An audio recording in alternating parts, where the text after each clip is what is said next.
What's up?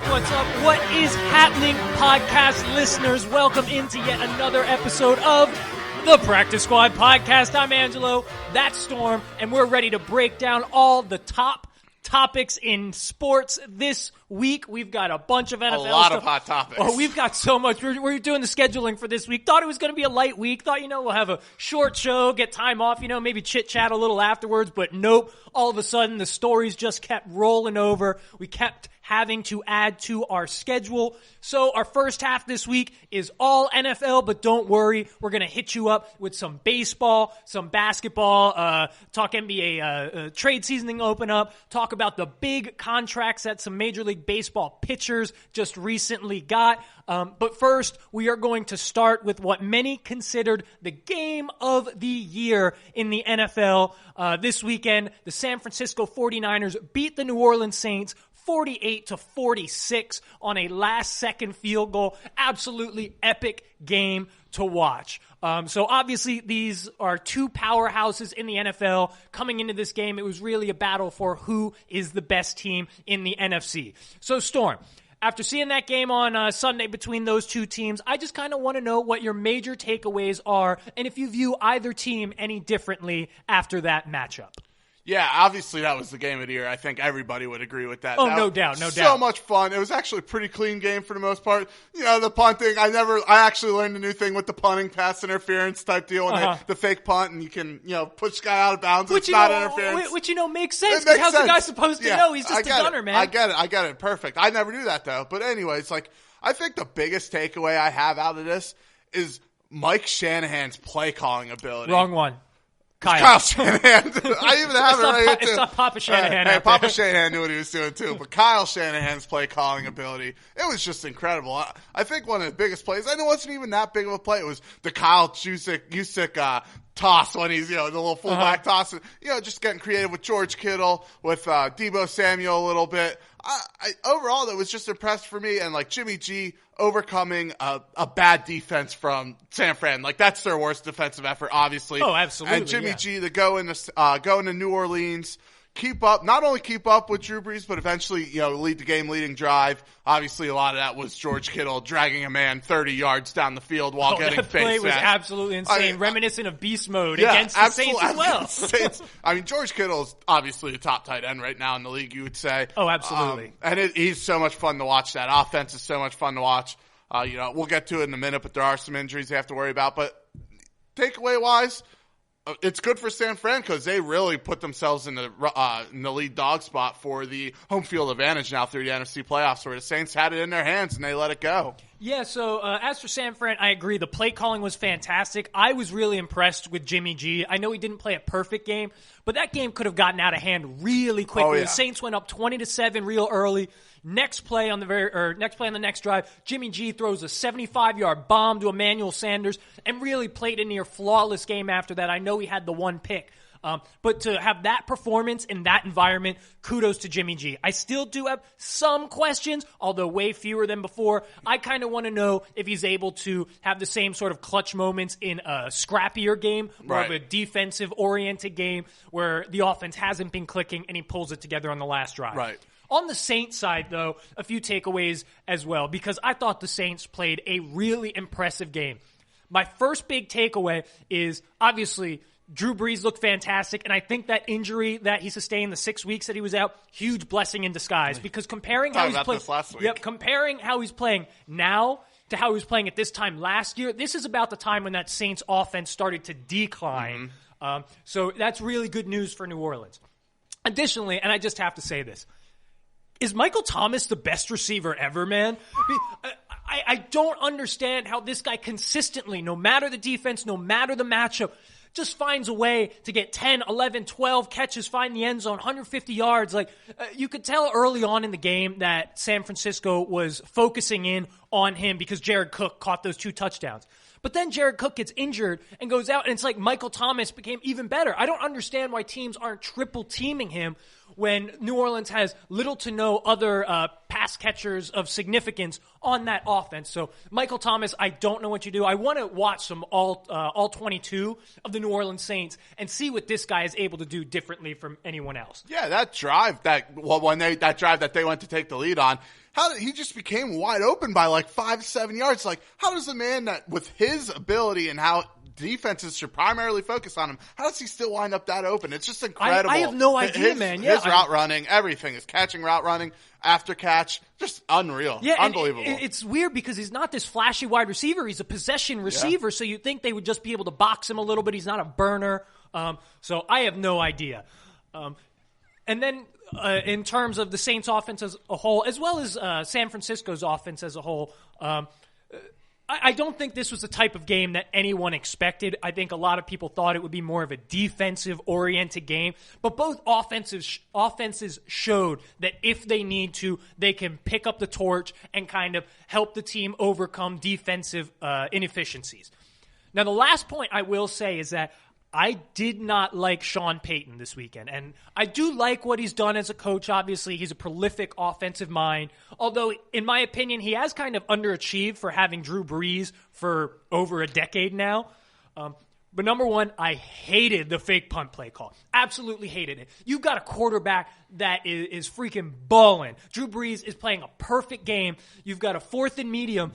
And you try to throw up a 50-50 ball on a fake punt. If you really want to go for it, throw your Hall of Fame quarterback out there. Exactly. Let the best players on your team try to make a play. Right. And then to come out and to bitch or not bitch about the officials with his no comment, I hated that because although it looked on that fake punt, it looked like a blatant pass interference, the rules say it's not. Yeah. It's a fake punt. I get it. You're pissed off because the guy's all over him. But like I said a few minutes ago, how is a gunner supposed to know if it's a fake punt or not? Their job is to sit there and lay hands on the guy trying to run down and get the guy returning the kick. And really, it's only on the guys on the outside of the field. Yeah. If they would have ran someone up the seam or something, they would have been hit like that. Totally different. Right. So Sean Payton, if you're going to call that play, you better know what the rules are surrounding it. So I wasn't a huge fan of the play call, and I was not a huge fan of the attitude that he had afterwards. Although, I guess I kind of get it because the Saints have gotten shafted on some calls the past 18 months, 2 years, right around there. But you know what? Get over it, man. Yeah, that's the problem. They need to get over it, and he just hasn't yet. And you can see it's kind of affecting them a little bit. Not much, but you kind of thought they would be hung over a little bit from it last year, obviously, in the conference championship game. But it seems like anytime there's a bad call, he just gets all sourpussed about it. Yeah, man, I don't like it. But anyway, the 49ers, as we mentioned, were able to win the game after Jimmy G threw that awesome strike to Kittle, and he just beast-moded everyone. He's sitting there getting his face mask tugged, stiff-arming the guy, telling him, get off me, son. So even though the Niners won the game, they had a lot of losses in this game. And what I'm talking about are the injuries that were sustained by a lot of key players on the team. So let me run down the significant ones real quick. So Dee Ford goes out. Richard Sherman, I believe, had a hamstring injury. Kwan Williams with concussion. He's now in concussion protocol. And Weston Richburg out for the year now. I forget. I don't think I have his injury. I think it was a knee or flat foot. Yeah, some sort of ligament. Yeah. Either way, he's gone for the season. He's their center, obviously an integral role on the offensive line. So my question to you is, do these injuries change how you view this Niners team as we get closer to the postseason? A little bit. I mean, they definitely have a couple weeks to overcome it. I think Sherman I think all the guys will come back outside of that Weston Richburg. And I actually think that's their biggest loss because your center, like you said, he's an integral part of that offensive line. He's the one calling out coverages. He's the one that could probably make the offensive line audibles as Jimmy G's trying to give his receivers his audibles. He's the one usually calling out the mic, anything like that. So, that's a lot of responsibility in that center position. So losing a guy like him could affect that offense. I don't know to what extent. It didn't look like it affected them much in the game itself against New Orleans, but now teams are going to be able to plan for it, so and so forth and so forth. But, yeah, I don't think it'll hurt them majorly, but we'll see. I disagree. I think it has the potential to really be detrimental to this team. And mainly it's because the part of the season in which these injuries happen. Obviously, we're only 3 weeks out from the postseason starting. And San Francisco, if they don't run the table, there's a chance they might not even win that division with Seattle a game back and owning the tiebreaker right now between the two teams. So, like you mentioned, Richburg is out for the season, losing a center. Huge deal. But then on the defensive side, the two big losses, and granted, they're not out for the season, but the reports are they're going to be out multiple weeks, so likely until the postseason, are Dee Ford and Richard Sherman. Obviously, Kwan Williams out as well with the concussion, but usually that's not a long-term injury. Week, maybe two. But you look at how San Francisco plays defense. And their scheme is dependent upon the fact that they can rush 4, maybe 5, and lock up in the secondary, and their defensive line has enough talent to get to the quarterback without having to bring extra guys. Well, if you're missing Dee Ford, that's a huge loss on the defensive side, because although he's not in for a huge bulk of snaps, he's a very valuable situational pass rusher. And then losing Richard Sherman, your number one corner, that totally impacts how long you're going to be able to lock down a receiver.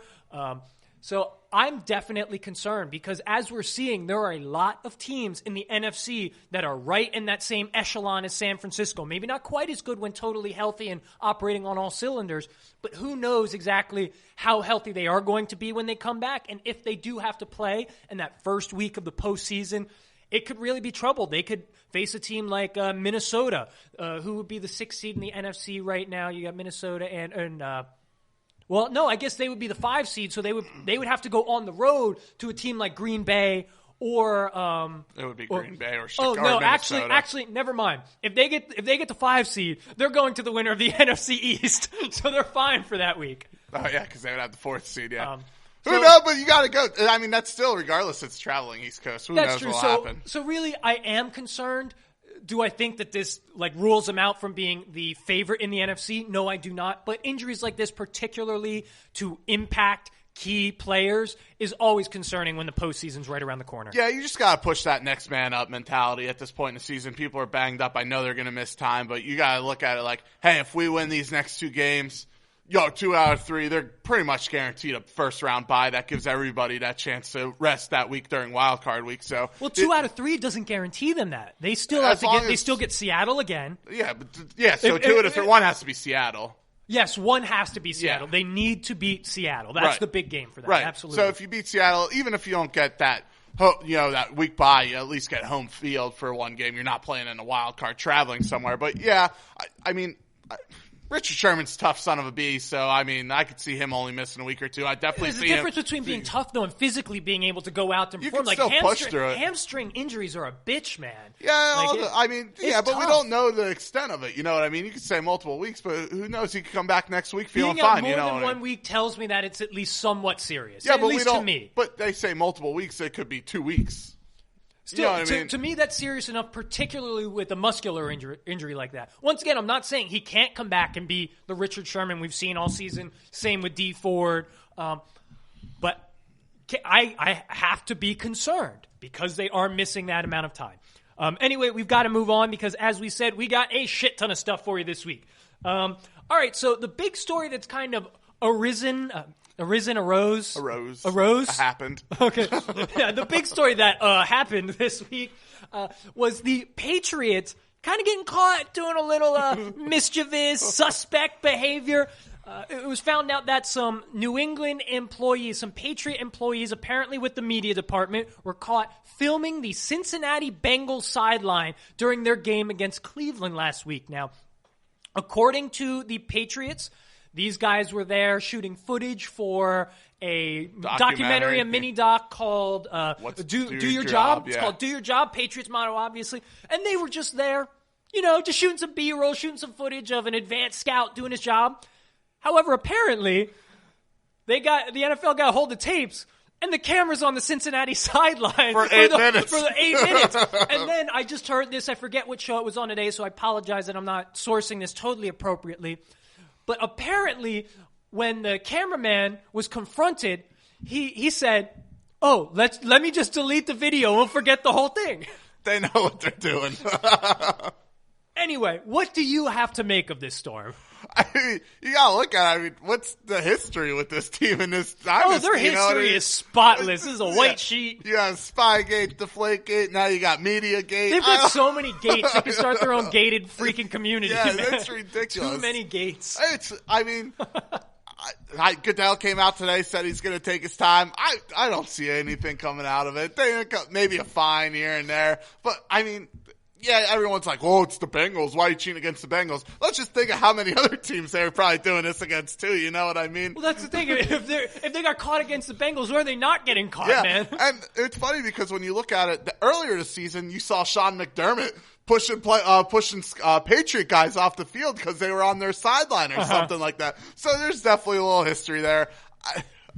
It's funny. I mean, kudos to them. I mean, they probably have it sought out perfectly where they're doing just enough where if they get caught, they can't be really convicted of anything. That is exactly what I was about to say. They know what they're doing. The Patriots have mastered the art of towing the line that is the NFL rulebook. Yes. And they are totally all right if they cross that line every once in a while because clearly it has worked out to their advantage in the Brady-Belichick era. So here's what I find interesting.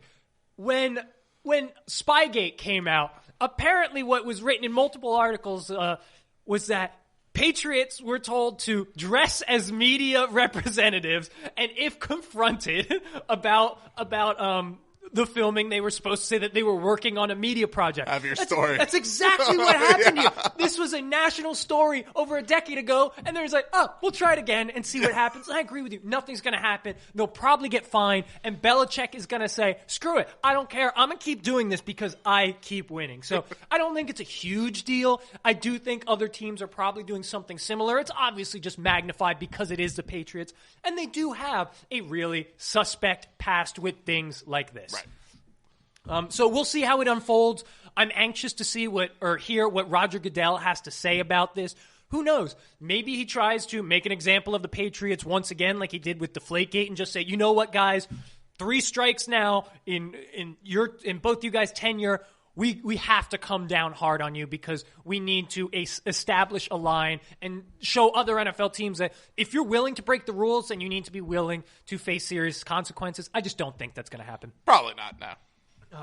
So continuing with the thought of New England, clearly they didn't have good enough tape on the Kansas City Chiefs because Kansas City went into New England and snapped a 21-game home winning streak that the Patriots were riding on. They ended up beating the Patriots 23-16, and honestly, the score shows the game being a little closer than I feel it actually was. So, Storm, what's the bigger deal? Oh, and before I ask the question, the other story in this game was the officiating. There were some really bad calls. The 2 big ones were the fumble that was blown dead before Stephon Gilmore had a chance to return it. He seems to feel like he was going to scoop and score, but obviously something the refs should not be doing. They've been told to let it play out. Yeah, and most of them have been for the most part. Absolutely. I thought that they had been doing pretty good on that call since the Saints had that same sort of thing happen when they played the Rams in week 2. Right.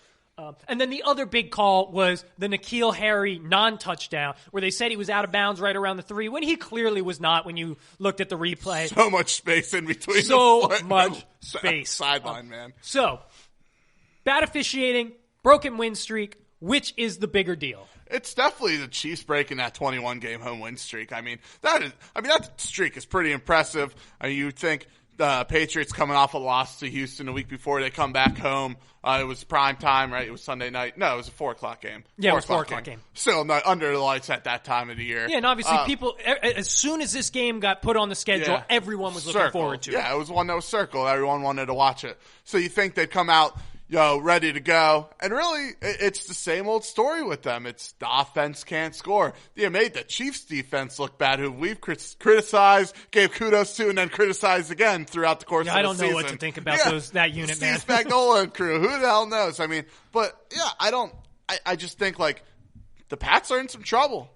I'm officially on board with the Pats are in some trouble. Yeah, I agree with you. The snapped win streak is the bigger deal. When it comes to the bad officiating, I'm sorry, but we've all kind of gotten used to that, particularly this season. Everyone's been there. Although these were some very bad calls. But no, the win streak being snapped is the bigger deal because, like you said, it really proves that the Pats are in trouble, and it just exemplifies what we've been saying all year. We're so used to the Patriots being invincible when they play at Gillette in Foxborough. This win streak has gone on 2+ years now. It's been absolutely insane. So, like I said, it just highlights the problems that the Pats have this year and shows that they are no longer a lock to get to the Super Bowl. Oh, yeah, clearly they can't score on a play that isn't a trick play, man. Brady has to throw to Edelman 15 times a game because the other guys he's throwing into, Dorsett can't catch the ball, Jacoby Myers can't run a route. Lacoste, like I said last week, I don't even think he's a real football player. He's got to rely on Julian Edelman and James White. And when it comes to the running game, Sony Michel is a shell of what he was last year, man. Like, and the defense has shown the past couple weeks that they can only do so much. Yeah, man, the Patriots are kind of a broken team right now on offense. That defense is wearing down just from the Patriots constant not being able to stay on the field. The wear and tear, 3 and out. So absolutely. I mean, these last couple games are going to be very, very interesting for them. You know, they still have to play the Bills again. They really are, because the Pats could not have a first-round bye for the first time. I don't know the stat here, but it has to be 5-6 years. Right. It's crazy. It really, really is. And you know what? I'm not mad about it. It's about time. Not mad about it at all. That's what cheaters get, right? As LeBron once said, it's about damn time. About damn time. So anyway, even though the Chiefs won that game, it was kind of weird seeing them only score 23 points after the type of offensive performances we saw all of last year. And it's not just that they only scored 23 this week against what has been a really solid New England defense. That offense has kind of been underwhelming the past 3 weeks. I believe Patrick Mahomes has just kind of floated right around 200 yards in all of those games. Once again, something that we're really not used to. So I want to know if you have any concerns about these pedestrian performances from that offense, particularly Mahomes. I think it is a little concerning, but when Mahomes first got hurt, when he hurt his knee or whatever it was, what did they say his timeline was? They said he'd probably be back around this time. You know what I mean? And he's already played, 3-4 games since then? Yes, he has. So I still think he's kind of recovering from that injury. I don't think he's fully healed yet, and obviously playing on it week after week is delaying the healing process for that knee. So I'm not concerned yet. The guy still has 21 touchdowns. He has only 3 picks. Obviously, the yardage has been low, but I feel like he's doing just enough to get them by. And I think by the time the playoffs roll around, that's another 3 weeks, he'll be healthy. I think we should see the Mahomes that we're used to seeing. However, say 2 weeks from now, he's still a little iffy. I'd start to be concerned as a Chiefs fan going into the playoffs. Yeah, I think you hit the nail on the head here. This is indicative of the injury that he suffered, in my opinion at least, that high ankle injury. I believe it was high ankle injury, correct? No, it was the kneecap. Was it? Dislocated kneecap? I forget. Whatever. Anyway, it was both. Yeah. He had a hurt leg. All right, let's do hockey terms. Lower body injury. A lower body injury. Anyway, I think that's clearly the reason why we are seeing this. Because like you said, his decision-making is still good. He's only got a couple of picks to 23 interceptions. But when 21 touchdowns, 3 interceptions. Oh, yeah. He's got 23 interceptions. He's got 23 interceptions. I'm sorry. That's what happens when you have bad takes. You need to take some water to rinse it out of your mouth. For real. Anyway, though, when you watch Patrick Mahomes play since the injury, geez. You going to make it? I think I'll be all right. He does look like a different quarterback than he did last season, as well as at the beginning of the season. And really, geez, it's about his ability to make unscripted plays. You watch him, and when a play breaks down, we're used to watching him be able to roll out of the pocket, scramble a little bit, throw it sidearm, throw the no-look. But now, when you see a play break down, it's mostly back up, throw off his back foot, throw it out of bounds, or put up a prayer for Tyreek or Kelsey. And it's working most of the time, but that's not the type of offense that made Kansas City so electrifying and really a Super Bowl contender. And I don't think they really have a chance to get to the Super Bowl unless Patrick Mahomes is that guy. Now, you mentioned the fact that you think that the injury, you're at least optimistic that he is going to start to look better as the season progresses. I don't have that faith. I don't think anybody who plays in the NFL gets healthier if they're playing on a week-to-week basis. I think you need to rest to get healthy, particularly a guy who's getting the ball, obviously, every single play. So I do have concerns because even though that defense has looked better, I still think they're too inconsistent.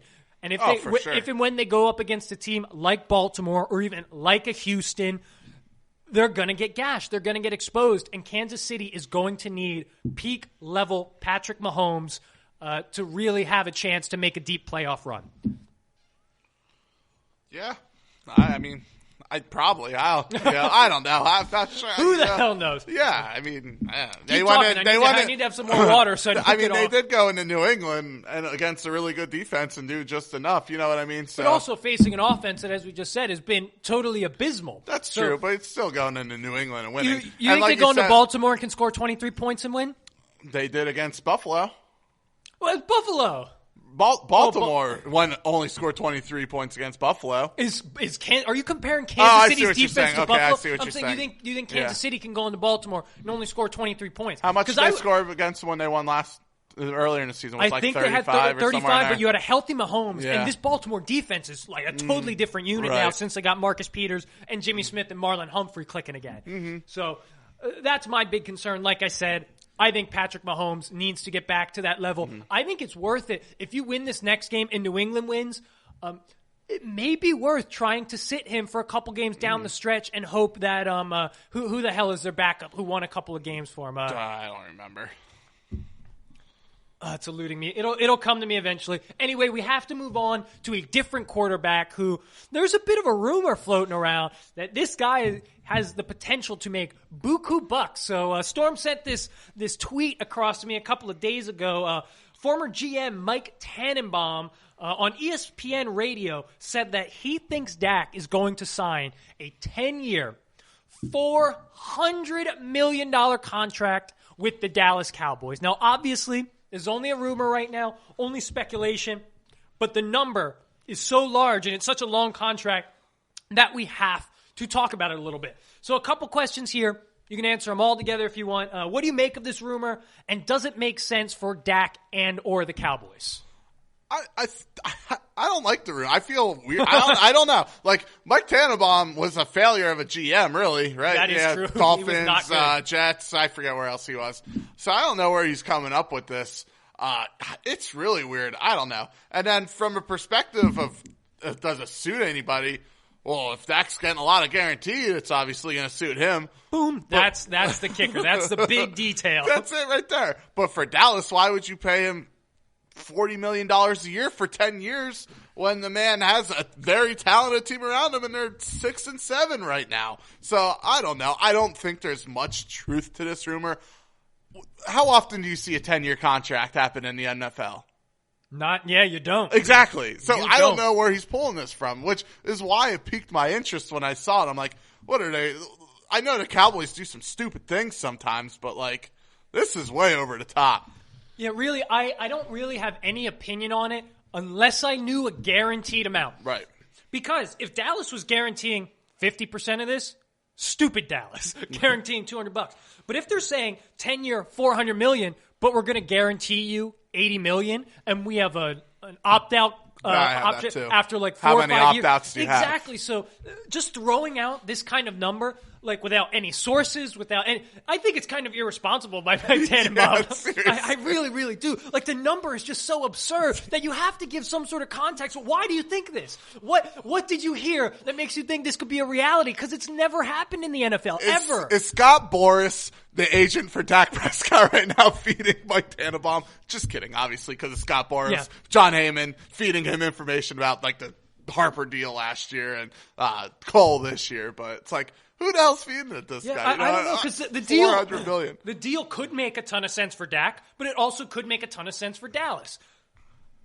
Once again, I don't know what to make of it because it's so absurd, and there's nothing other than those two numbers, 10-year, $400 million. So who knows?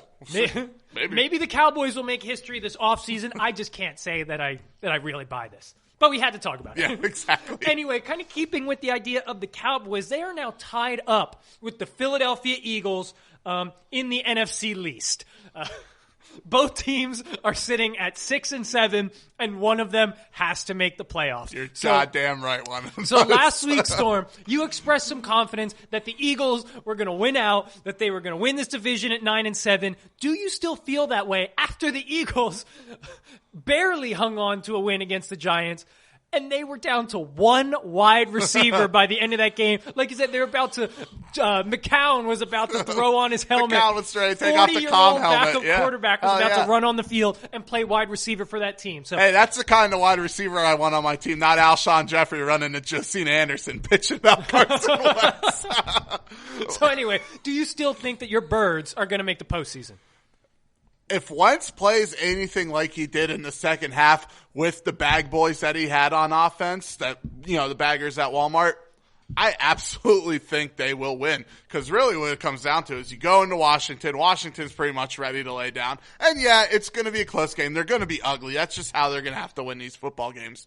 But that defense kind of turning around. I know they got slashed by Slayton in that first half. Second half. Yeah, looking like Vincey G there, buddy. Yeah. What happened to them in the second half? They had under 50 yards, I think, of total offense in the second half. So they turned it up. Yeah, and you're right. As they should. The weather was a factor. Don't get me wrong. But and I know it's the Giants, but still a rival game. It could have been Eli's last game. Who knows? We don't know anything like that.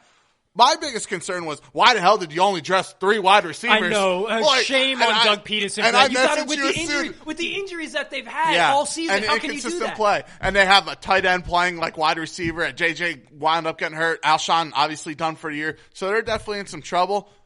But I don't see the Cowboys doing anything. So yeah, this is so tough, man. Number one, because both teams have shown that they just are not very good. And you look at the Eagles, and you can explain that because of all the injuries that they've had. With the Cowboys, it's just so perplexing. And Cowboys should be resting their players by now. Yeah, they should. They really, really should. And logically, I'm so inclined to lean towards Dallas winning this division, but I just can't. I just can't. They have shown me that when the games matter, that they do not step up and perform. They just don't. And even though the Eagles have been decimated by injury, I still lean towards Philly winning this division. And a lot of that is because I think that this defense, even though they had a rough first half against the Giants, I think this defense could give that Dallas offense some problems. And I think that Carson Wentz is talented enough. They still have their 2 tight ends. Do you know if Jordan Howard's going to be back? Who knows? I don't know. But at least they've shown. Boston Scott. Yeah, Boston Scott, Jay Ajayi. Yeah. Miles Sanders looked good. They've at least shown signs that they can run the ball effectively. Yeah. So as much as it doesn't make any GD sense, I got to go with the Eagles as well, man. Yeah, and obviously they're going to miss Lane Johnson a week or two as well, which is very scary, but... Yeah, like call me an idiot, but I'd be an idiot to bet on the Cowboys in any game for the remainder of the season. Well, and that's just it. I think if the Eagles had to go into Dallas for the next 2 weeks from now, I think we'd be talking a different story. That's a big kicker, the fact that game is in Philadelphia. But that Eagles team under Doug and under Wentz have for most of their career at home have been very successful, and the defense too. So who knows? Yeah, we'll see what happens this week. I mean, you got to think. I mean, the Eagles could actually wrap it up next week if your team goes in and beats Dallas. And that wouldn't wrap it up. The Eagles would go 1 game up, and then they would still have to beat Dallas. What I mean. Yeah. We could wrap it up playing Dallas is what I'm saying. You could wrap it up. Yeah. And really, you should be able to wrap it up anyway with that Dallas game, because there's no excuse to have New York come to Philadelphia then in Week 17 and beat you. We go to New York. Oh, sorry about that. Still, there's no excuse there. Eli redemption game? Eli, Daniel Jones, whoever it is, no excuse for that. So I think it's a bummer that a team from that division gets to go to the playoffs. But as you pointed out to me, as I was bitching and moaning about it the other day, that this has happened with other divisions before. Once in a blue moon, you have a division where there's every always team those outliers. Sucks. Yeah, and you know what? If one of those teams goes 9-7, I'll be able to stomach it. But if it's an 8-8 team, that's always tough to see a team that's not even over 500. Well, you got to think if the Eagles wrap it up 16, or either team that wrap it up 16, they're going to sit there, start at 17, and probably lose. So that would put you at 8-8. Well, the Eagles could, I guess. What would happen if the Eagles beat the Cowboys, but then the Eagles lose Week 17, and the Cowboys win? What's the tiebreaker there? Because they split. How are they both in the division? I'm not sure how it works. So basically, what happens if the Rams beat the Cowboys and then we win Washington, and then we beat the Cowboys the week after, it's over. Oh yeah, it's over. But I'm assuming that both the Cowboys and Eagles are tied. I think. We have the common opponents. If Dallas beats Philly, it's over. Dallas will have the head-to-head. And actually, I think if Philly were to lose in that last week and the Cowboys won, the Cowboys would make it in because they would have the stronger divisional record. Right. Anyway, that division's a shit show. It's going to be fun to see how either one of those teams performs in the playoffs. That game's on 425, and there'll be a good chunk of America watching, I guarantee you. Absolutely wild. You know what else is wild? Every week when we get to break down all the remaining NFL questions that we have in our favorite segment. Know what we're talking about, guys? NFL Rapid Fire, baby. Rapid Fire! We've got a lot of questions this week. After only having 6 or 7 last week, we have got double-digit questions. We're coming to you with 10 questions coming in the NFL. One of them coming from a Facebook fan. So let me just clear my throat real quick before I get too overwhelmed. Thank you to our Facebook fan who is about to send us this question, or who did send us this question. Yes, one of our thousands of Facebook followers. We've got so many of them. It's such a shame only being able to pull one question for this. But anyway, we will get to that. But the first question that we have is regarding Lamar Jackson. And Storm, what I want to know is Lamar a lock for MVP at this point? I still think Russell Wilson has an outside chance, but yeah, Lamar Jackson's starting to run away with that bad boy. He definitely separated himself this week. Yeah, so I initially said yes. However, Harbaugh just came out and said Lamar Jackson is suffering a bit of an injury. I forget what the injury was. Hamstring, I think, or quad. One of them. So the Ravens, depending on how this next week goes, they might sit him the last 2 weeks, and Russell Wilson is not going to sit because they're still fighting to try and get back in that division race. So if he goes off, obviously the public tends to have recency bias. Yeah, so true. I still give Russell Wilson an outside shot as well. If Lamar Jackson was healthy, though, I'd say no doubt about it. I mean, his passing numbers may not be out of this world, particularly the past 2 weeks, but he makes the throws that he needs to. And I'm tired of hearing all this crap. Oh, it's the system. It's the fact that they run the ball. Lamar Jackson is that system. They don't do that without that guy. He's been incredible this season.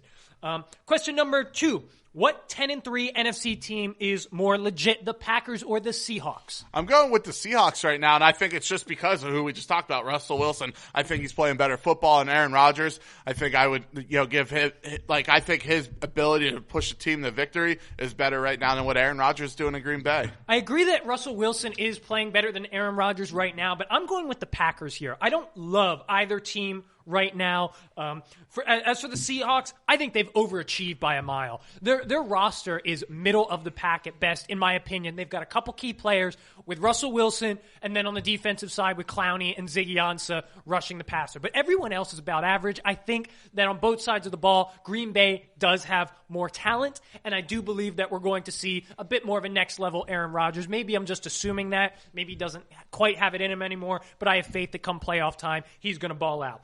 Kind of piggybacking off of that, we are getting to our Facebook question now, coming from Ben Luce. Ben's a great guy. I know him personally, part of my extended family. Anyway, he wants to know what you make of Colin Cowherd's recent notion that Aaron Rodgers could pull an Andrew Luck and, maybe retire a little earlier than expected. That is a sizzling hot take, baby. And it's not going to happen. I don't see it. I just feel like Andrew Luck had a couple injuries right in a row there, kind of derailed him. He obviously had therapies of wear and tear. Aaron Rodgers really hasn't been banged up too much. Seems like recently, I should say. Seems like he still has some fire, some passion to play. I don't see him retiring. And plus, Aaron Rodgers already been in the league, 7 more years than Luck ever was?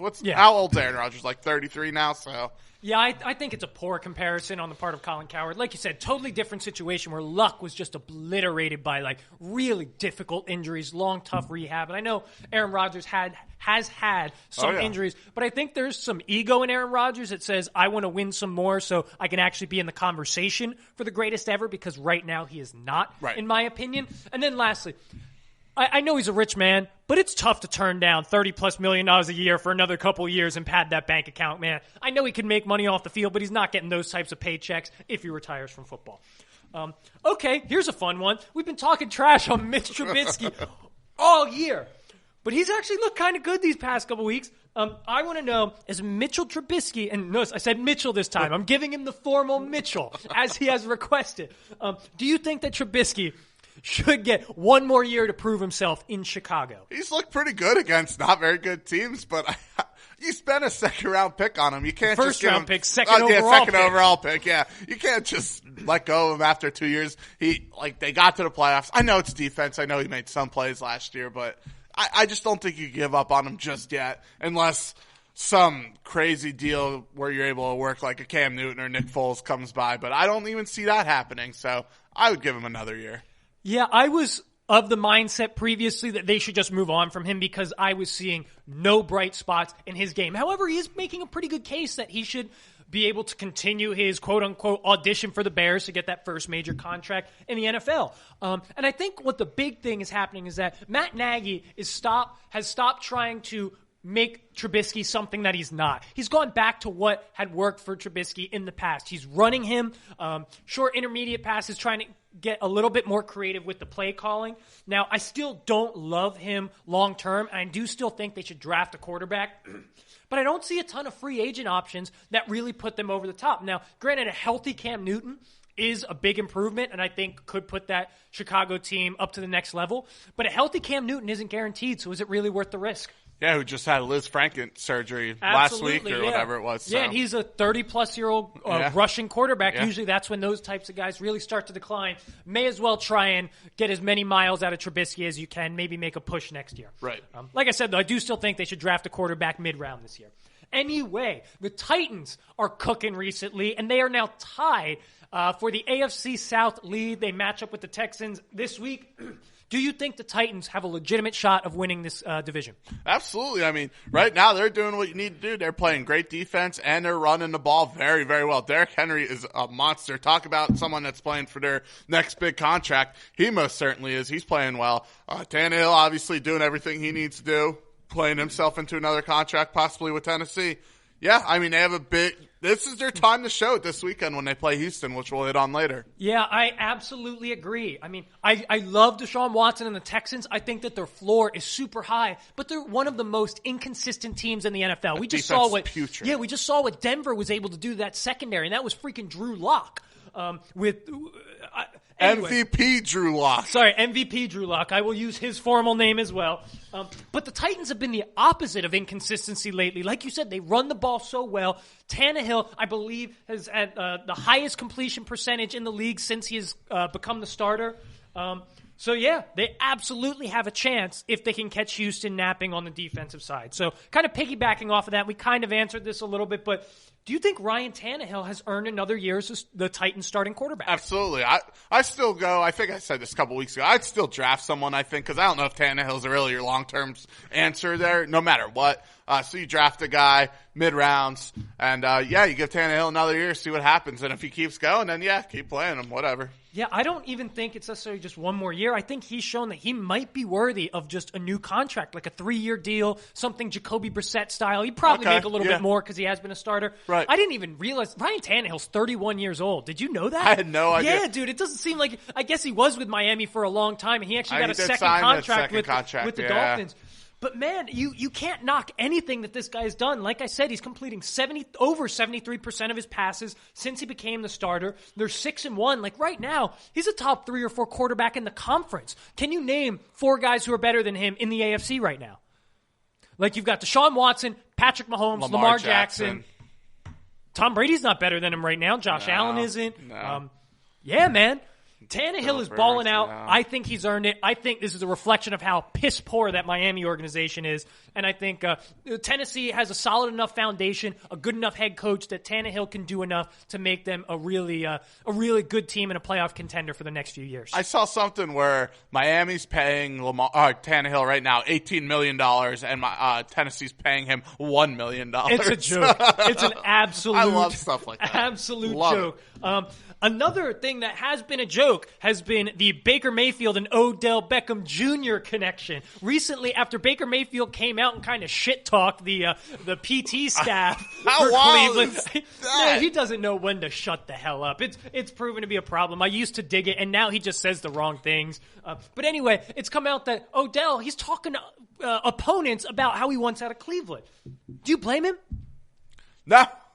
No, and what Baker Mayfield's comments were, that kind of proved that justifies it. If they're making him play or treating his groin or whatever, sports hernia, whatever injury he had going on, if they're making him play through that, that's ridiculous. Like, come on. I don't blame him. But then again, I just don't understand. Like, I have no idea, but yeah, I don't blame him. Man, I took the bait hard on this Cleveland team, man, but they are just a freaking mess. Not just organizationally or in the coaching staff, but obviously Baker Mayfield just is not what anybody expected.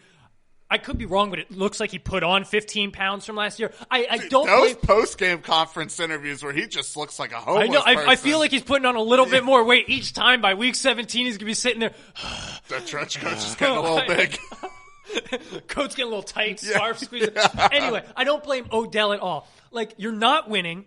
You're not getting the ball like you should as an elite talent, and you gotta live in Cleveland, man. I won out of there yesterday, man. You know what? He's too good to be stuck in this situation, and he's not a bad influence on a team. Like, he's gotten this reputation where he's kind of a bad locker room guy, but he's not. He's a little flashy, a little cocky, but in the locker room, people tend to love. Yeah, he's a diva, but almost all great wide receivers have been sans Jerry Rice. Yeah, that's true. And I guess there's a few now. You're looking at your Michael Thomas's, DeAndre Hopkins. But anyway. I know a wide receiver needy team that would take him. I'm sure there's a few. You know what? As long as he doesn't go to the Patriots, I could not care less. Send him somewhere where he can win. Odell, you deserve it. Okay, moving on to, like you said, MVP Drew Lock. Yes. Do you think the Broncos have found their quarterback of the future? It sure looks like it. I said at the beginning of the year I was excited to watch him play, and he's played very well the last 2 games. I'm enjoying watching him play a little bit. Throwing the ball well, making great decisions, albeit, it's still, who they play, Houston, I forget who they played the week before. So not very good defenses. But hey, when you outscored Deshaun Watson, that's impressive. John Elway may have got lucky here. Or did he get lucky? Did not script that, I promise. I'm kind of with you. It's too early, so I really have no idea. We see this a lot where guys will come in, have a couple of games, lighten defenses up because there's no tape. But it is promising, particularly considering how young their offensive core is. So you have Drew Lock, Noah Fant, Cortland Sutton, and Phillip Lindsay, all rookies or second-year players. So if Drew Lock can continue to progress and build upon the start that he has, this Denver Broncos team could be really good moving forward, particularly considering how good they've been able to be on the defensive side for an extended period of time. All right, here's a question for me. Do you think the Rams are back in the playoff mix after a dominant win over Arizona and now a pretty good win over the Seattle Seahawks? Yeah, I mean, they're only a game back in Minnesota. It looks like they have the easier schedule in Minnesota going forward. You still have to beat a hungry Dallas team, I think. Well, hungry, I guess, in what sense? I don't know. But yeah, they're definitely in it. Yes, they are. I love that answer. And I'll be the first to say I was this close to being totally out on the Rams. I was so pessimistic because that offensive line looked like trash. Gurley wasn't getting the ball. The defense didn't look good. But I don't know what the hell has happened the last 2 weeks. Really, I think it's that Sean McVay said, screw it, I got to run Gurley. We're paying him all this money. We're not going to be able to save him for the postseason unless we get to the postseason. And for me, I was looking at schedules as well because obviously they have to try and get ahead of Minnesota. And although I don't love the Rams' schedule moving forward, they get Dallas this week, then they get San Francisco and Arizona. So it is pretty tough, but you look at the Vikings schedule, Bears, Packers, and Chargers. None of those teams are going to roll over. So really, this weekend is huge for LA. If they lose against Dallas this weekend, it's over. Yep. They need to run the table, but you know what? I'm not going to rule them out. And if they get into the postseason, I'm telling you, watch out. Watch out. This team could be dangerous. They have the talent. They just haven't been able to quite string it together all year. Okay, we already answered that question. Here we go. Last question right here. So Le'Veon Bell, who was ruled out of last Sunday's game with the flu. He didn't practice on Thursday or Friday, obviously, because he's not going to play. He's sick. I get it. He got the sniffles. But he was spotted out at a bowling alley right around midnight, 1 a.m. And then after he was asked about it, he kind of just said, well, I bowled a personal best. Is it a big deal that he was out late Saturday night but did not play on Sunday? Here's the real question you should ask. Is he going to be a pro bowler or a pro bowler before. I'm so glad you waited to tell me this joke. Guys, listeners, he was so excited pre-show. Like, I got the best joke here. It's so good. I'm so ready. And you know what? You did not disappoint. That was excellent. I'm pissed that I didn't think about it because that sounds like my type of joke. Yeah, but it is actually a big deal. He shouldn't be doing that shit before a game, especially if he's not going to play. Yeah. All right, I get it. But if he has the flu, right? That's what he said. So what the hell is he doing out in public anyway with the flu? Yeah, So not only are you not playing the game, but you're putting other people in jeopardy getting sick. Come on, man. Yeah, little selfish. I don't think it's a huge deal. Like, you've been sick and you're sick for a couple days. Like, I need some fresh air. I need to kind of go out and do something. But you don't go out that late on a Saturday night, man. Especially when you know people are going to see you. It's New York. Everyone knows who the hell you are. So I don't think it's a huge deal. What bothers me is that going into the season, he claimed that he wanted to be a leader on this team. And then early in the season doesn't show up to OTAs. And now this. It's just not the best optically. So I don't love it. Don't think it's a huge deal, though, particularly because the Jets suck. All right, then. That is the end of our extended NFL Rapid Fire. Was that supposed to be a... I don't know. I just did it. What's the word for that? It's like a something, a rip something. Move on. Whatever. Anyway, let's move on because we want to take a break and enjoy these beers that I picked up for us today. Yes, nice call. Storm, would you like to tell the audience about the brew of choice for our show this week? Yeah, so today we are drinking Inscrutable Exorations by Sly Fox, which is located in Pottstown, Pennsylvania, a little outside of Philadelphia area there. It is an 8.7% double IPA. It's actually pretty light for an 8.7 double IPA. It is. I'm actually surprised. Yeah, a little fruity. It's light, citrusy. A little fruit there. It's very good. There's this fox. The fox, their mascot, I guess, their logo is playing the banjo, which is pretty cool. It's pretty trippy can. So yeah, they get kudos to me. Very good beer today. It is I'm not sure if you guys can see it from all the way over there, but it is a fox in overalls playing the banjo to a frog, and the fox has a third eye.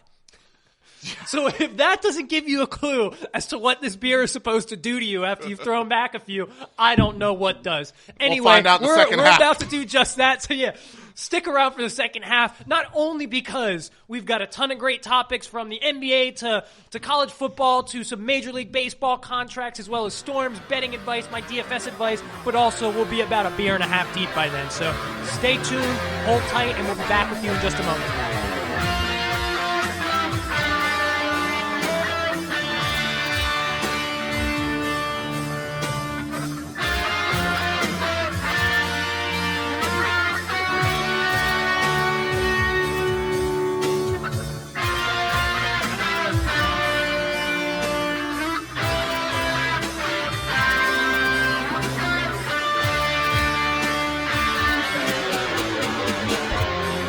Welcome back, guys. This is half number 2 of the Practice Squad podcast. We just took a nice little break, enjoyed these Sly Fox Inscrutable Exhortations. Probably the classiest beer name I've ever enjoyed. Makes me feel a little bit classy. One of the cooler covers, too. For real. But we are ready to come back at you in this second half with a ton of fun stuff. And as usual, Santa Claus over here, rocking his hat, is going to try and bring you some goodies for this holiday season with some betting advice. You know, try and line your pockets with a bit of extra money to spend on gifts. So, Santa, tell us about what you got for us this week. Well, Angelo, so last week we had a great week, right? We went 4-1 overall. We went 1-2 on the leans. Didn't give any of them out that day, you know, or the day of. So, we don't count those, obviously. So that puts us at 39-22 on the season.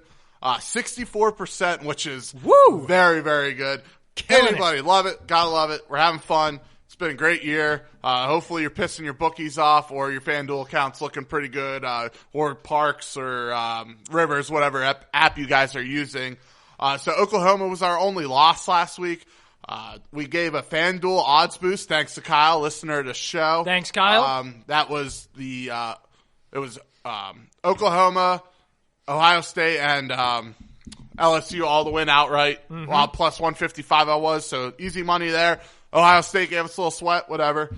Tennessee, not really question there. They covered. Kansas City plus 3. It was a little weird on that, obviously, betting against New England. Got a little close there towards the end. Stuck with the gut, you know. But so you're the one that got the officials to make those calls. Yeah, right, I did. I made some calls. You're right, I did. And then the under, which is pretty predictable anymore in a Steelers game. Steelers, Arizona under, they all hit. Like I said, great week. We're going to try to piggyback off that. Obviously, there's no college football right now. Bowl season is just around the corner. I will try to give out as many picks as I can. That will be on social media, most likely only due to us scheduling once a week. So keep an eye out on us. Practice Squad Podcast on Facebook, at TPS Pod on Twitter. I will do my best. Let's make some money during this bowl season. There's still plenty of college games around to make that happen. All right, real quick, before you continue, I just want to say for our listeners, people who aren't viewing on YouTube, I called Storm Santa Claus because he's rocking a Santa hat right now. Probably thinking, what the hell is this guy talking about? Like, Christmas is still like 3 weeks away. Anyway, he is rocking a fuzzy Santa hat, hence why. Very uncomfortable Santa hat, but that's okay. How is that uncomfortable, man? It's too tight. I got a big head, man. That's what happens. That's surprising, considering what it seems like you got up in there. Hey, making money. I kid. Tell us how to make some money. On that note, our first pick of the day, we're going Minnesota -2.5 at LA Chargers. Listen, the Chargers are 1-4 or 1-5 against the spread at home. Their home games aren't really home games. Phillip Rivers has been turning over the ball at a high rate. Minnesota's defense is really good. Look to Kirk Cousins here to capitalize on some of those turnovers that defense is going to be forcing. Give me Minnesota -2.5 there. Also for Minnesota, pretty much must win right now with your Rams staring down their back there. Second one, these next couple picks, I'm doing more research. There are more leans, but I'm probably most likely going to play them. Green Bay -4.5 versus Chicago. Green Bay's beaten the Bears 3 times in a row at Lambeau. 2 to 3 have been pretty convincing. So they have their number at Lambeau. I think, Aaron Rodgers and crew are going to look to bounce back from that pretty mediocre performance against Washington and crew. And Mitch, while he's played well, he hasn't played a very good defense. Not that Green Bay's a good defense, but they'll be good enough at home. Give me Green Bay -4.5 there. Next one is one that I'm probably going to change. I just saw some value here. Atlanta +11 going into San Fran. San Fran, we got some injuries. They're in a pretty tough spot right now, too. They came off games against Baltimore, New Orleans, then they have this little soft spot with Atlanta, right? Obviously cause for a little concern there because not only that, they have LA and Seattle these 2 weeks afterwards. So you look at that almost not trap game necessarily, but they might come out a little sluggish, give Atlanta a chance to, jump up on them a little bit to make that spread. Say you're covering by 18, 20 points, maybe to go up by a touchdown, 10 points or something. And then, San Fran will probably bounce back and win. 11 points is a lot for. That's a lot of points. A lot of points. Especially because Atlanta hasn't looked terrible the past couple of weeks. They look good. They're playing for Dan Quinn right now. Defense playing all right. Matt Ryan looks somewhat better. I know they don't have Calvin Ridley, but Julio with, no Richard Sherman should have himself a day. So Atlanta +11 there. And then I'm actually your boys right now. LA Rams -1. It's scary because of how much the public is hammering the Rams right now. Mm-hmm. It dropped from 3 to 1 within 36 hours. So, they're getting a lot of money right now.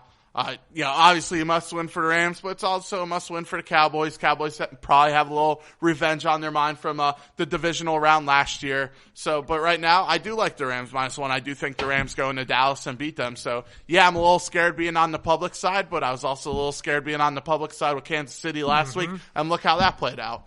So pretty well. Yeah. So 4 picks on Sunday. The NFL has been a little better to us than the college football, but we're still going to play both. Obviously, no college this week. But to recap, we're going to do Minnesota -2.5 at the Chargers, Green Bay -4.5 versus Chicago, Atlanta +11 at San Fran, and then the LA Rams -1 at the Cowboys. Keep checking us out on all our social media, and I'll be sure to change it if I think of anything different or try to add some more picks there towards the end. We'll see what happens. Probably some totals that might be in play. I was thinking the Steelers total, but it was 36.5. It's a little low for me. I was hoping to be around 39, 40, 36.5. It's just a little low for me. So we'll see what happens. So yeah, we like to try and keep you guys updated on social media. We want to make sure that all the information and suggestions are up to date, and we don't want to give you guys any advice that we would not heed ourselves. Heeded. Did you get that Office reference? I don't remember. Well, then you don't.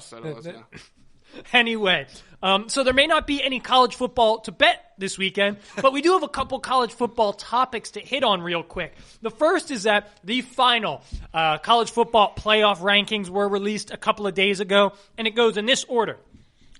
At number 4, you got the Oklahoma Sooners. At number 3, the Clemson Tigers. At number 2, the Ohio State Buckeyes. And sitting up there at number 1, the other Tigers, the ones from LSU.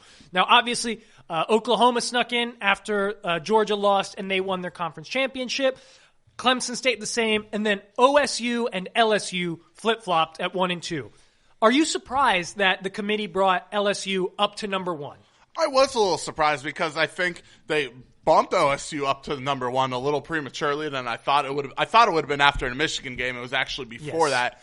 And, you could look at it, Ohio State struggled a little bit versus Wisconsin, but they came back roaring and they put Wisconsin right back in their place.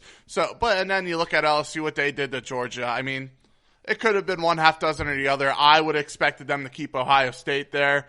So I was a little surprised that LSU got bumped up to 1. Yeah, I'm not going to spend too much time on this because I kind of feel exactly as you do. I thought Ohio State would stay at 1. I've thought that they've looked like the most complete team from top to bottom all season. However, I do kind of get it. LSU's resume, it's tough to argue with that. They beat Texas earlier in the year before Texas just totally went into decline. Beat Florida, who's now number 9. They beat Auburn, who's ranked number 12 now. Obviously, they beat Alabama, and then number 5 ranked Georgia in the SEC championship. I also think it just amplifies the committee's SEC bias. I was just going to say that there's that 2 words, SEC bias. Yeah, they want to see an SEC team in the championship. And I think that they were a little nervous that LSU might lose to Clemson there, but who knows? I can't argue with it too much. Kind of piggybacking off of that, talking about Clemson, Dabo had some poignant words for his team and then the media. I don't have the quote in front of me to quote it verbatim. However, it was something along these lines. He said, "Congratulations, team.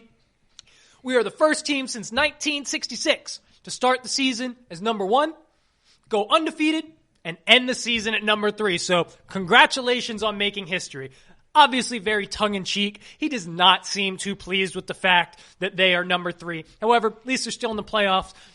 What do you make of his comments? Do you think he has a point? Do you think Clemson, after starting number 1, still should have been number 1?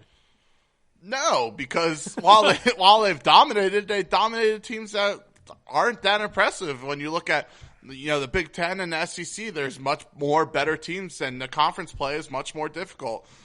Clemson played top 25 teams at the time they were in the top 25, but after the season was all said and done, not a single one was in the top 25. And yes, they are still a very good team. They still have a very good I don't defense. think anyone's arguing Trevor that. Lawrence, actually, the last couple games, I saw some stats, was playing a little better than actually Joe Burrows. Uh-huh. And, if you're an Ohio State fan, you're probably a little worried because you just don't know. I mean, isn't Clemson favored in that game right now? They're a 2-point favorite right now. It's pretty far out, but still. Yeah. So, I think he just wanted to add some fuel to that fire for that team to get them riled up and ready to go and go into Ohio State, or not into Ohio State, but go to play Ohio State and making sure they give it all they got.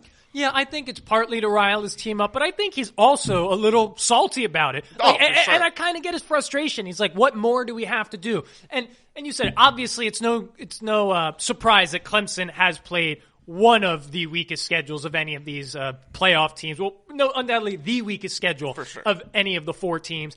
And it's not all their fault. The ACC is trash, and they can't do anything about that. Could they schedule more out-of-conference games against top teams? Sure, but no one does that. Right.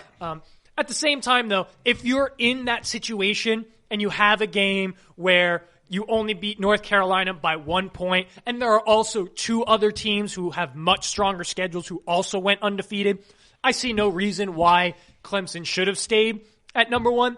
Now, granted, if there were no playoff, this would be a much bigger issue, but this is why we have a playoff system now, and it's not just the BCS picking the top 2 teams for the national championship. Yeah, go out and prove it now. Yeah, exactly. Dabo, you think your team 1. is the best team in the country? Yeah. Go out and prove it by beating the 2 other teams that everybody has been cheering for and on their bandwagon all year long.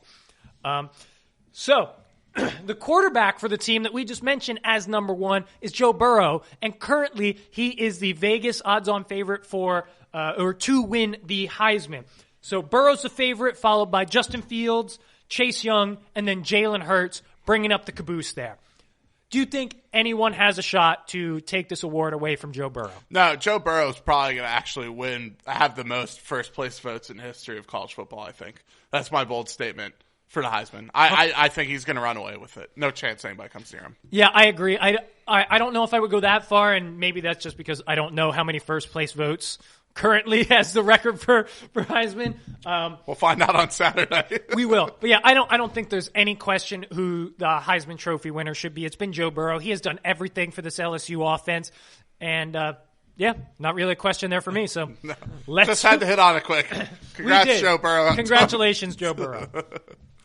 Anyway, kind of switching gears here to a sport that isn't in season, but there were two big stories that happened kind of back-to-back these last couple days. And I am talking about how, 2 days ago that Steven Strasburg... Sunday, I think, Strasburg. Okay, no, Monday. You're right. It was Monday. So 2 or 3 days ago, Steven Strasburg signed what was the largest contract for a pitcher, both total and annually, in baseball history, by signing a contract for 7 years, $145 million with the Washington Nationals.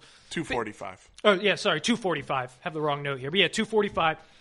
And that record lasted for a day before Gerrit Cole comes in and signed a 9-year, $324 million contract with the New York Yankees, which is the 4th largest contract overall in baseball history. So, Storm, do you think both, one, or neither of these two guys is worth their contract? Well, to me, baseball players aren't worth any of their contracts. What they get. I mean, the way they get paid is ridiculous. But it's the market. I mean, if this is what the market's going to pay you, then yeah, you're absolutely worth it.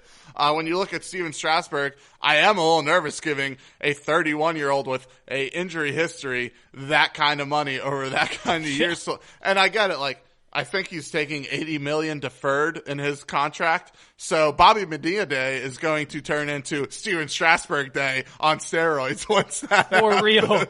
And then you look at Gerrit Cole. Listen, he was lights out last year. He was ridiculous. I mean, he didn't have a loss since May or whatever it was. I know he lost game 1 at a World Series, but he was just dominant. The Yankees said they were going to give him a blank check. It sure looked like they gave him a blank check with what he signed for.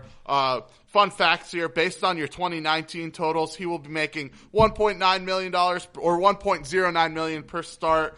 That would be $169,000 per inning pitched, $110,000 per strikeout, or $9,200 pitch thrown.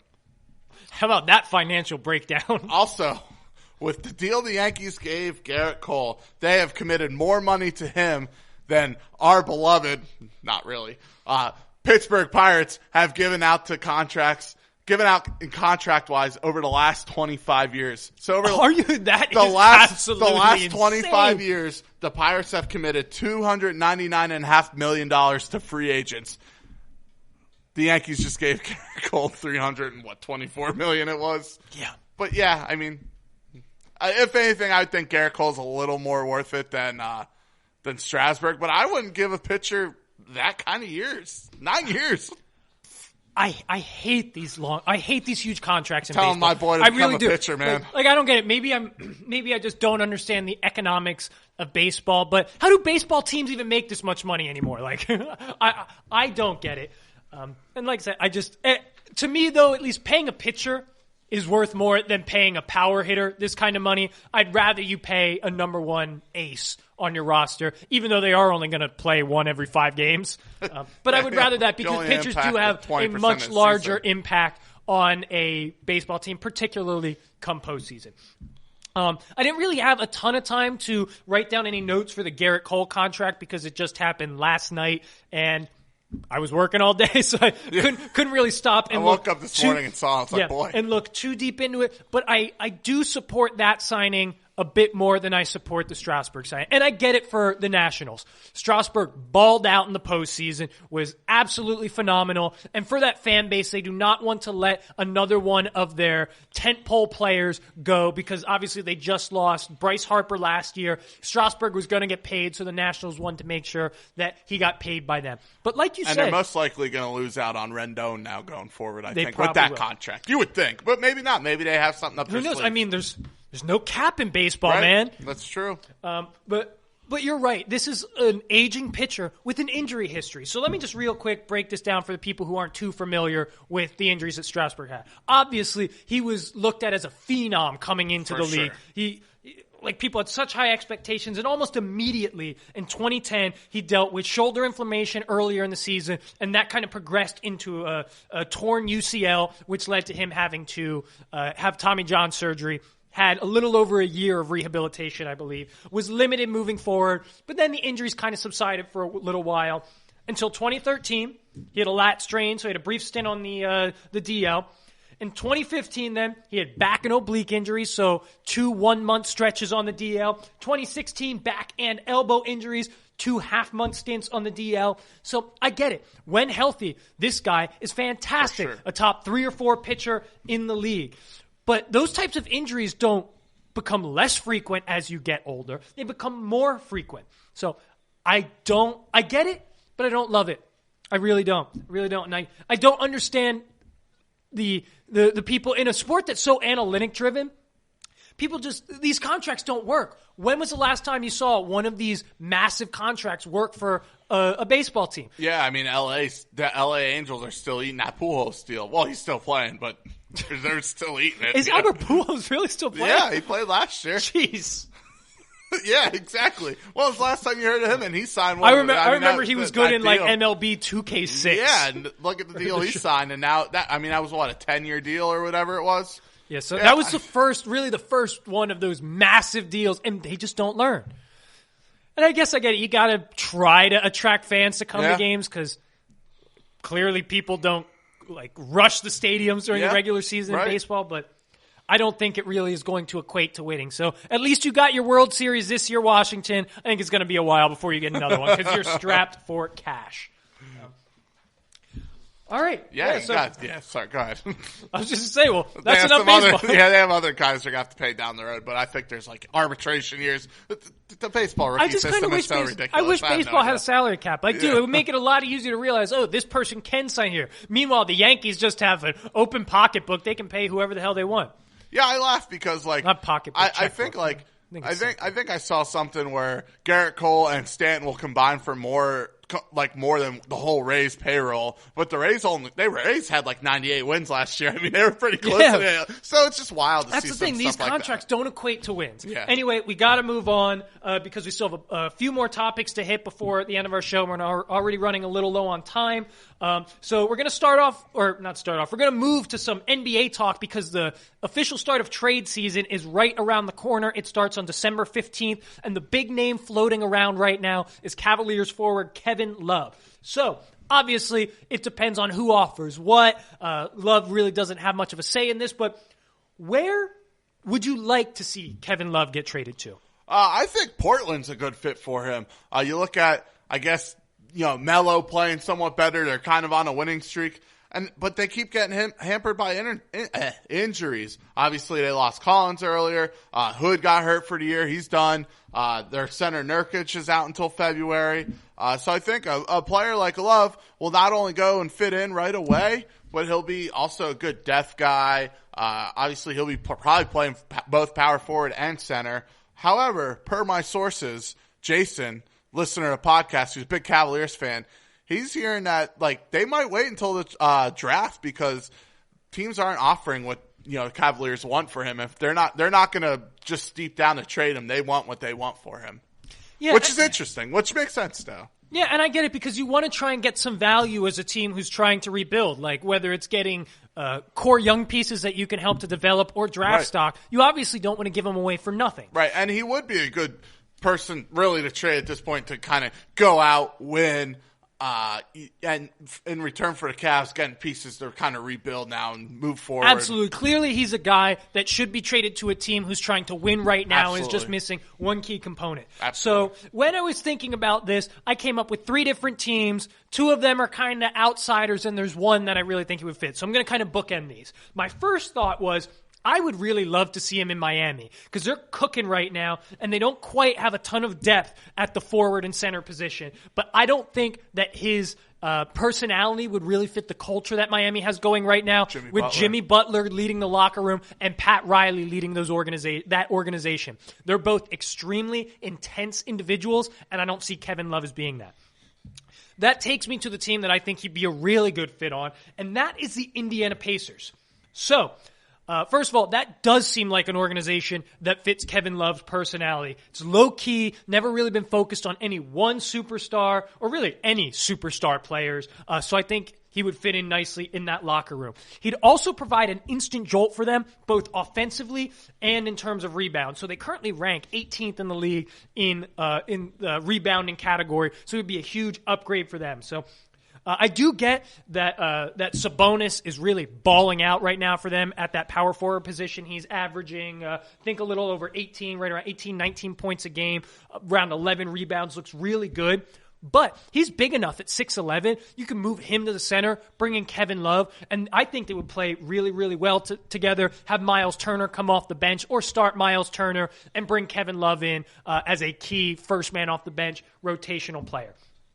Also, Kevin Love has said that he wants to play for a contender. And although Indiana does only sit at 6th right now in the NBA or in the Eastern Conference playoff seeding, that's without Victor Oladipo, who's going to come back right around Christmas time, I think a little bit afterwards. And once he comes back, watch out for this team. Because last year, before he went down, they were fluctuating between 2nd and 3rd in the East. So I think that'd be a great fit for him. And then lastly, I think the Denver Nuggets could work pretty well. They would probably have to send Paul Millsap over to Cleveland in a swap for Kevin Love. But I think offensively, the combination of Kevin Love and Nikola Jokic in that front court would be really, really exciting to watch.